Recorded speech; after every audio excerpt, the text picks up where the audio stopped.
Barrister Daniyal साहब, जो पाकिस्तान में इस वक्त सबसे बड़ा इशू है वो इमरान से मुलाकात तो एक इशू था, लेकिन चीफ ऑफ डिफेंस फोर्सेस की तैनाती अपॉइंटमेंट का नोटिफिकेशन, उसका स्टेटस क्या है पता ही नहीं है।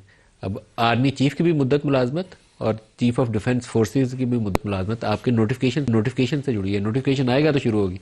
बिल्कुल नदीम साहब कि इसमें तो दिस गोज विदाउट सेइंग कि जिस तरह आर्मी चीफ की जो परफॉर्मेंस रही है और जिस तरह उन्होंने काम किया है और जिस तरह ये पूरा इंडिया वाला जो पूरा इंसिडेंट हुआ था, इसको उन्होंने पूरी इस जंग को जीता है, तो जो चार्ज ऑफ दिस पोजीशन या चेयर है तो it is already with him. Notification technicalities की वजह से 2-4 दिन ऊपर नीचे हो जाते हैं, लेकिन he is in the office और चीफ ऑफ डिफेंस फोर्सेस बिल्कुल he is in the office और आपने ऑफिस क्रिएट करना है ना, भी नोटिफाई करेंगे तो he is in the office, he is looking after the things from that point और वो इसी कुर्सी पे रहेंगे। ये सस्ती शोहरत के लिए जो प्रोपेगेंडा किया जा रहा है और वो आजकल में हो जाएगा। उसमें देखिए नोटिफिकेशन जो होता है ना कागज है, वो उससे बिफोर दैट इज ऑलरेडी सरकारी खातों में वो जो आपका गजट नोटिफिकेशन है वो सारा कुछ है। देखें मैंने कहा ना कि जिस तरह he is proved himself beyond all these notifications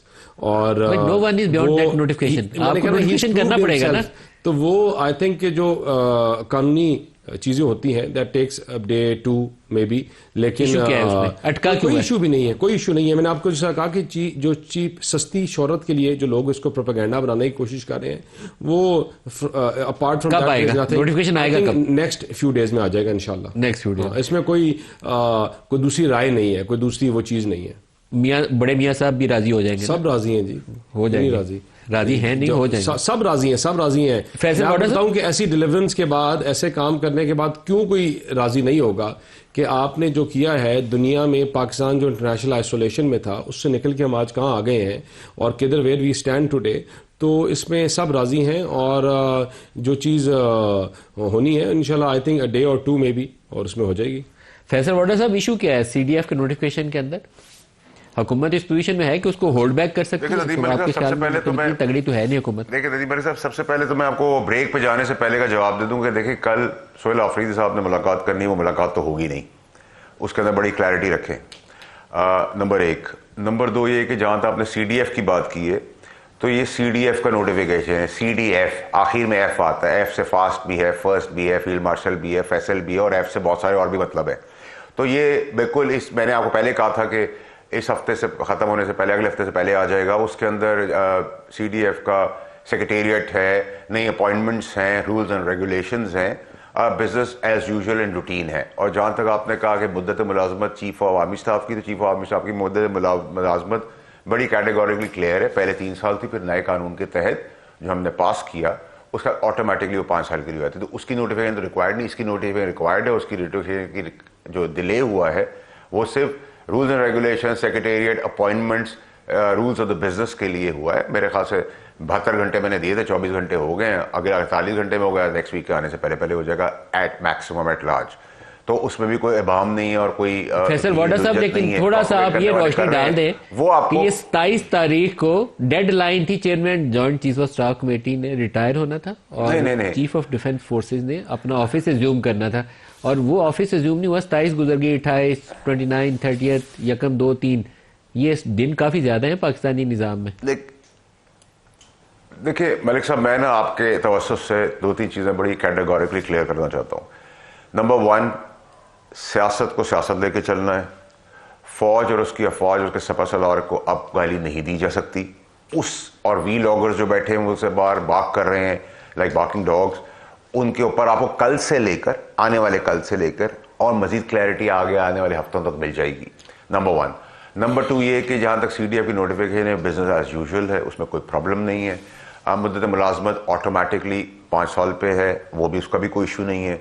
secretariat था, जैसे अभी आपने कॉन्स्टिट्यूशनल कोर्ट्स बनाई हैं तो उनके ऑफिस का इशू आ गया, उनके रेजिडेंसेस का इशू आ गया। सो नई पोजीशन क्रिएट हुई है, तो नई पोजीशन के हिसाब से अब आम है। हाँ, प्रोपेगेट जरूर किया जा रहा है उस ढोल के अंदर, नहीं अब बाकियों का ढोल बजेगा, खुल के बजेगा और आने वाले कल से अब पता चल जाएगा।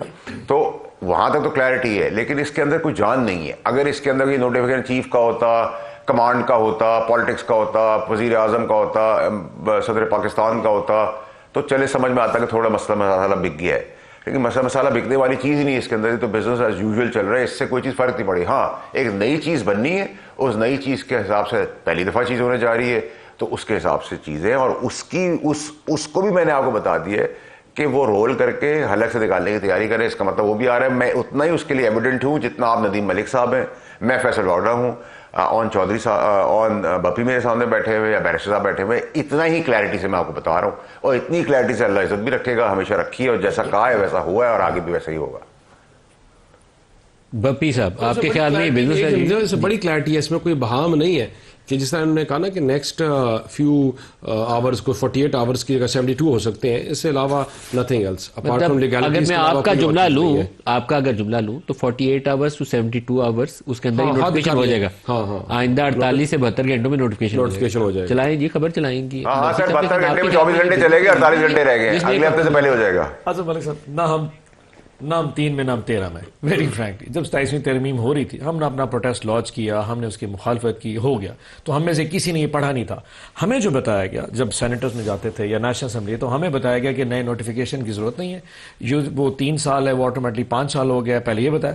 हमें उस वक्त पता लगा जब ख्वाजा आसिफ साहब ने एक ट्वीट किया कि इसका नोटिफिकेशन होना है और वो प्रोसेस में है, और शहबाज शरीफ साहब लंदन चले गए और बगैर किसी वजह के लंदन मौजूद है, और ख्वाजा साहब जैसे ट्वीट कर रहे थे वो खुद भी मुल्क से बाहर थे।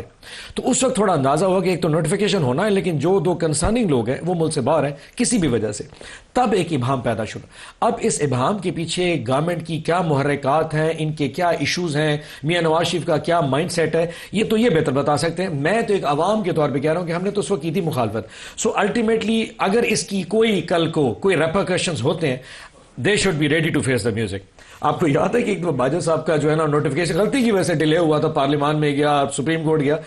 अल्टीमेटली शायद कहीं ना कहीं इनको सोच आ रही होगी कि इस प्रोसेस में कि ये फंसे किधर है। सो बेटे जवाब तो ये दे सकते हैं, बट अब कौम सारा इंतजार करेगी कि ख्वाजा आसिफ की स्टेटमेंट के हवाले से या बैरिस्टर साहब के स्टेटमेंट के हवाले से नोटिफिकेशन कब करते हैं, और अगर इस पर कोई डिले हुआ है तो उसकी वजूहात आने वाले दिनों में यकीनन आप और जितने बाकी जर्नलिस्ट हैं वो कहीं ना कहीं से कुरेद के ले आएंगे कि रीजन अननोन थे क्या। बैरिस्टर साहब कैमरे के ऊपर बहुत ज्यादा डिटेल नहीं बोल सकते। 4 दिन प्राइम मिनिस्टर लंदन बैठे हो और यहाँ पे आपका ऑफिस क्रिएट होना है, वो ऑफिस की नोटिफिकेशन ही नहीं जारी हो, तो उसमें आपको एम्बिग्यूटी नजर आ जाती है कि कहीं ना कहीं एग्जिस्ट करती है।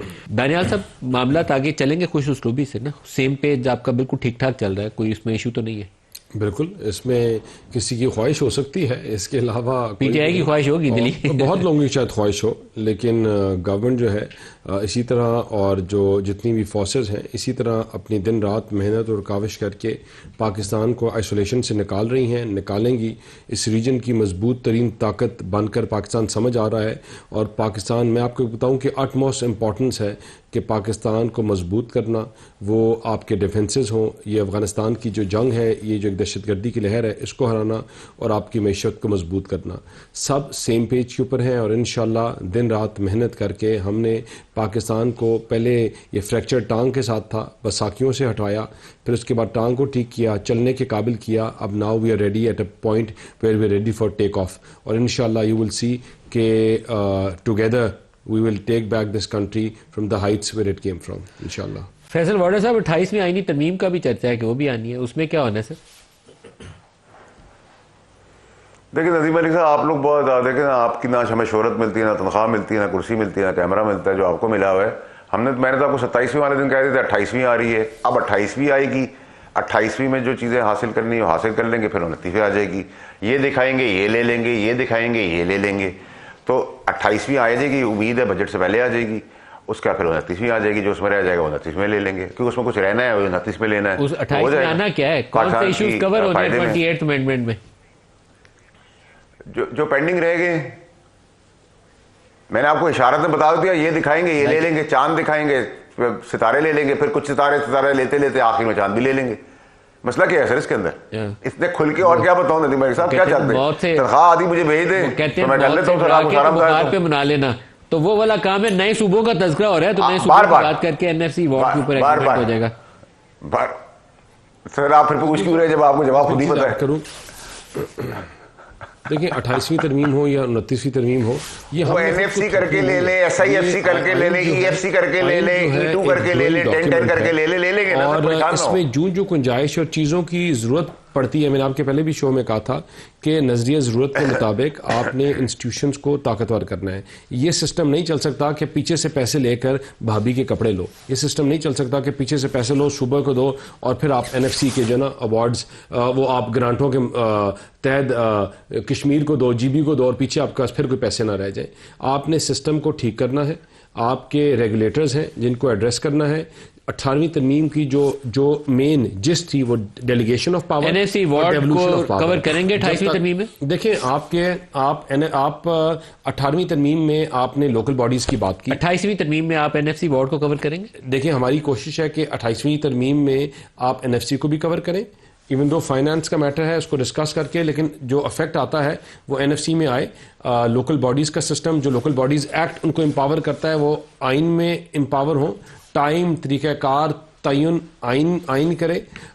जो आपके पूल बनता है पैसों का उसमें ग्रांट का कॉन्सेप्ट ख़त्म करें और इक्वल ट्रांसपेरेंसी के साथ पैसे सूबों को जाएं। उसमें लोअर लिमिट सेट करें, किसी सूबे के साथ नाइंसाफ़ी ना हो। KP और बलूचिस्तान को एक्स्ट्रा लुक आफ्टर किया जाए, इनकी महरूमियाँ हैं, कुछ ज़रूरियात हैं, उसको एड्रेस किया जाए। बहुत बड़ा फैक्टर है वॉर ऑन टेरर, उसमें आपको एक अलग पूल बनाकर या आपको एक किट्ठी एक डिवाइड करनी पड़ेगी।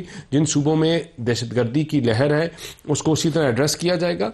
तो ये तमाम चीज़ें हैं जो ज़रूरत है। मैंने आपको कहा ना 28वीं 29वीं ये एक नंबर्स है, लेकिन जो what is important is that the document needs to be right and apt for this day and world.